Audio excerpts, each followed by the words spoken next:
Carmen, and this is Mar, and today we're going to show you how to create a beautiful living centerpiece for your dining room table. And we're going to show you 3 different ways to do it. One is kind of a rustic way, 2 is a more formal living centerpiece, the 3rd one is going to be a really kind of funky contemporary piece. The first living centerpiece that we're going to create for our dining room table is going to be the rustic one. The ingredients that you need for this are a really good looking dough bowl, about 6 to 8 lush looking ferns, some beautiful orchids, some moss, some green glow, can't forget the trash bag. The first step to protect your dough bowl is to get a trash bag, and it's going to line the inside of your bowl. The next step is it's time to plant. We've already chosen some great looking ferns. We love to use miniature 4-inch size ferns. They work really well on these dough bowls. We really don't actually plant the entire pot.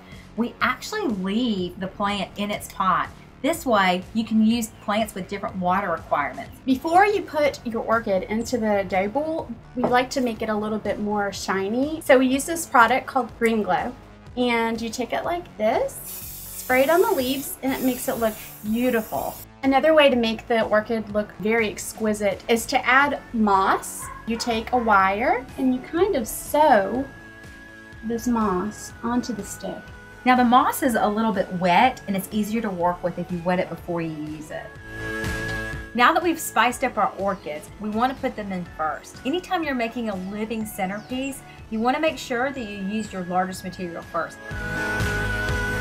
I'm going to hold these together and then I'm going to let you start stuffing and shoving. And basically what we're doing is we're just filling in all the gaps that are left in the open spaces and just filling them in with the small 4-inch material. Now the great thing about these plastic pots is they're really flexible, so you can really shove and stuff a lot of material in this dough bowl. The final step in this living centerpiece is we want to cover up all the plastic pots. Secret weapon, moss. When you get the moss, you first want to make sure that you drop it in a bowl of water and let it soak up. It makes it so much easier to work with. Before you place it around your container, you want to squeeze all the water out. That way you don't have a soppy mess. Okay, Mar, I'm going to let you start adding on that side and I'll finish it up on this side. Now that we've created our rustic container, next we're going to show you our formal centerpiece for the dining room table. We love mercury. We use it so often, and it's something that kind of adds a nice little shimmer and a little sparkle. The ingredients that you need for this are super easy. 3 4-inch plants. We prefer indoor ferns, 3 small Ziploc bags, and 3 mercury bowls. I'm gonna have you pop out that fern plant, and you're just gonna slide it into the Ziploc bag, and I'm gonna let you slide that into there. Now you wanna hide the plastic so that way you can't see it, but it also kind of creates a water reservoir for your ferns.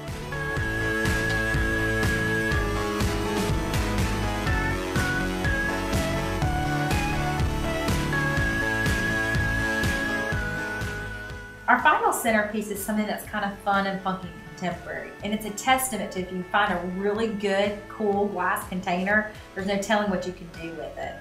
We like to use these amoebas, and if you're interested in getting any of these, just send us a Facebook message at Nectar & Company. We love to use coleus. Coleus are a great plant that grow outdoors, but what the beauty of this arrangement is, if you snip off a piece of this and you stick it in the water, it roots. And after it roots, you stick it in the dirt outside, and guess what? You have a free plant. Okay, Mar, I'm gonna let you start picking them off, and as you're picking them off, we're gonna tell them the ones that we like to use the names. This one right here is called Redhead. We've got Wasabi. We've got pineapple over here. What we did is we took a collection from 3 of the different plants, put them together, made a little mini bouquet, and we're simply going to drop them in the amoeba hole.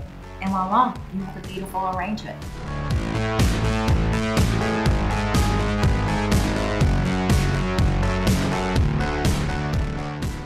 So we've made 3 living centerpieces. One that's more rustic, 2nd that's a little bit more formal, and 3rd, clean and contemporary. So go home, find some really cool, neat containers, and make your own living centerpiece.